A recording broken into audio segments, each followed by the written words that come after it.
እግዚአብሔር ነው ማለት እኔ መንግስት እኔ ተቅላላ ከየት መቶ ነው ሽብርኪ ነው በህይወቴ ማዝሮ ማለት ንግድ ፍቃድ ያወጣው ቀን ነው መድኃኒዓለም ነው እኔ መቶ ምናምን ሽብርኪ ታምጥቼ ልከፍ ጌታ አምጥቼ ነው የምከፍለው መቶ ምናምን ሺህ ብር ማለት የለኝም ራሱ ጌታ አምጥቼ ነው የምከፍለው ምንድን ነው በቃ መንግስት እግዚአብሔር ነው ማለት እኔ መንግስት እኔ ተቅላላ ከየት መቶ ነው ሽብርኪ ታምጥቼ ጌታ ነው መቶ ምናምን ሺህ ብር የምከፍለው እስኪ እኔ ጌታ አምጥቼ ነው መቶ ምናምን ሺህ ብር የምከፍለው እኔ እኮ በዘይዛው ነው እኮ ነው የምሸጠው በሀምሳ ብር እኔ ጌታ አምጥቼ ነው የምከፍለው ያለን እንደ ምን አይነት ህግ መጣ እኛ ሳናቅ ሌላ ሀገር ሄደን እንደ ቆኛ ሌላ ሀገር ሄደን እንደ ኢትዮጵያ ውስጥ አይደል ያለው እኔ እግዚአብሔር እንደዚህ ነው ይቸነቀም እኔ ዱንዱ ንግድ ፍቃድ ያወጣው ግን ያን ቀን ሁሉ ግሪን በሰ እኔ እንዴ ምንድን ያጠፋሁት እሺ የሰራሁት ልክፈል ግን ይሄ አይደለም በጣም ሳሙ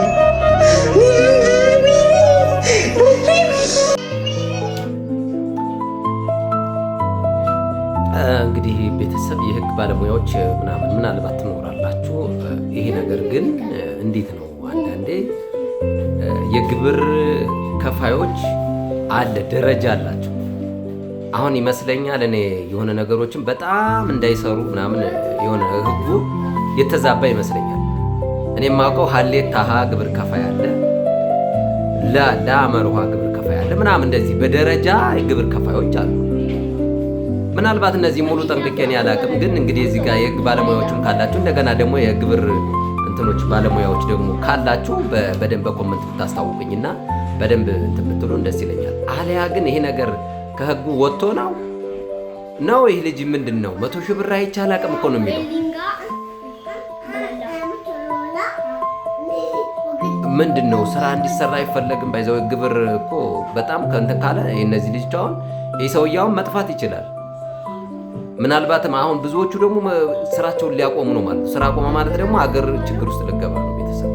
ስለዚህ በተለይ የህግ ባለሙያዎች ካላችሁ የምታግዙኝ አሁንም ደግሞ ለልጁ ልደርሱለት ይገባል። ምናልባትም ይሄ ነገር አንዳንዴ ሰዎች ፐርሰናሊ እየሄድን የሆነ ነገር አታክ የምናደርገው ካለን መንግስትንም የምናስወቅስ ሰዎች አንኑር እንጂ ሁሉንም እንዴት ነው ሁሉንም ኮግነንን የምንዘልቀው? እንዴት ነው ህግ አለ እኮ አንዴ በመጣው በህጉን እንሄድ። ከዛ ውጭ ግን ለምንድን ነው ሁሉንም ነገር ወደዛ ወደ አንድ እንትን የምንቀስረው? ለምንድን ነው እንዴ? በተለይ አሁን እዛ ላይ ያላችሁ የግብር ከፋይ አስከፋዮች በስርዓት ስሩ።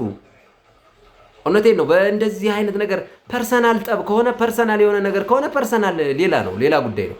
ከዛ ውጭ ግን መንግስትን አታስወቅሱ እንጂ እንዲህ አይነት ነገር ምንድን ነው? ለምሳሌ ተስፋ ያላቸው ሌሎች ሰዎች ለመስራት የሚፈልጉ ሰዎችን አሁን እኮ በዚህ ምክንያት እንትን እያለ ነው። ያኔ እግሬን በሰበረው ንግድ ፍቃድ ሳወጣ እያለ ነው። ሌላ ምን ይስራ? ቢያንስ እንደዚህ አይነት ነገር ሰዎችን እኮ ማነሳሳት አለብን። ድሮ እኮ እኛ በእኛ እድሜ የምናውቀው እኮ ግብር ለሚከፍል ሽልማት እየተደረገለት ብዙ ነገሮች የተደረጉ በእውነት ነው የምላችሁ ሽልማት በዚህ እንደዚህ ግብሩን በመክፈል እየተባለ እኮ በመንግስት እንትን ሲልባል ነበር። መንግስትም ሲያደርግ አሁንም ያደርጋል። አይቻለሁ፣ በጣም ብዙዎችን አይቻለሁ። ለምንድን ነው መንግስትን የምታስወቅሱት እንዴ? ከእናንተ ችግር ካለ ችግራችሁን ቀርፉ። በቃ ፐርሰናል ችግር ካለ ፐርሰናል ችግር ነው፣ ያነ ችግር ደግሞ መቀረፍ አለበት። ከዛ ውጭ ግን ለምንድን ነው እንደዚህ ሰው የምታበሳጩት? ለምንድን ነው ዜጋው እንዲማረር ለምንድን ነው የምታደርጉት? በሌለ ህግ ላይ ህጉ አለ። ህጉን መክፈል አዎ ከሰራ መክፈል አለበት፣ ግን በአግባቡ በሚሰራው በደረጃው ነው መክፈል ያለበት። ምን አይነት ነገር ነው እየሰማን ያለ ነው? ልክ አለው እኮ እንዴ! እኛ እስከመቼ ነው ሰዎችን የምናሳድደው? ግን ህግ አለ፣ በህጋችን እንመራ። ከዛ ውጭ ግን ለሌላ ነገር አታቀሳስሩ። በቃ እዛ ሰው ጋር ፐርሰናል ችግር ካለበት ችግርህን ጨርስ። እዛ ውጭ በዛው ገብተህ እንደዚህ አድርጌ እንደዚህ እንድንልሃለሁ እንደዚህ ምናምን የሚባል ነገር እየሰማን ነው፣ እያየን ነው። ብዙዎችን አይተናል። በጣም ብዙ መንገዶች በጣም ብዙ አይተናል። በፐርሰናል የምትሄዱ ህጉ ህግ ነው። በቃ ህጋችን ህግ ነው፣ እንመራለን። አዎ ትክክል ነው። ያለ ህግ የሚሆን ነገር የለም። ከዛ ውጭ ግን በፐርሰናል በምናምን እየሄዳችሁ የሆነ ነገርን መንግስትን የሆነ ነገር ስራው እንዳይሰራ ወይም ደግሞ ወደዛ የስራ ዘርፍ እንዳይገባ የምታደርጉ በጣም ብዙ ሰዎች አላችሁ።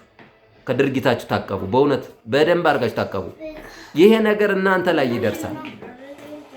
እንደዚህ አይነት ነገር እየሰራችሁ ይሄ እንደዚህ አይነት ህዝብ ማስለቀስ ምን ይሉታል? የሥራ ዘርፉን ማስጠላት ምን ይሉታል? የተከበረ ስራ ነው ይስራ። አዎ ንግድ ነው ይስራ። ጎበዝ ነው ደፋር ነው ይስራ። ግን አበረታቱት። ፐርሰናል አትሄዱበት እንዴ። አመርሃ ግብር ከፋይ ከሆነ አመርሃ ግብር ከፋይ ተዘመዝግቦ ነው የሚሰጠው። የንግዱ ያላወጣበትን የንግድ ፍቃድ ምንድነው የዚህን ያህል? እኔ ብያለሁ። እኔ የሥራ ባለሙያ አይደለሁም። ነገር ግን ልታግዙኝ የምትችሉ ሰዎች ትኖራላችሁ። ይሄን ይዛችሁ ወጣችሁ ልትናገሩለት ይገባል። እንዴ አለኮ ሀሌታ ግብር ከፋይ አለ፣ አመርሃ ግብር ከፋይ አለ፣ አለ እስከ መጨረሻው ድረስ አለኮ። እናውቃለን፣ ወተንበታል። እኛም ግብር ከፋይ ነን፣ የመንግስት ግብር ከፋይ ነን። በየወሩ 35% እንከፍላለን። ይሄ አለኮ። ግን ለምን አምነህበት ነው የምትሰራው? እሱም አምኖበት ባመነው ነው መሆን ያለበት። ከዛ ውጭ ግን ለምንድን ነው ሁሌ ወደ እንትን ነገር የምታስቀስሩ? ለምንድን ነው? በቃ ይበቃል። የእውነት በእውነት ይበቃል። እስከዚህ ድረስ አትሄዱ። በተለይ የግል ነገራችሁን ይዛችሁ ያለ ህግ የምትሄዱ ሰዎች ልታቀቡ ደስ ይላል።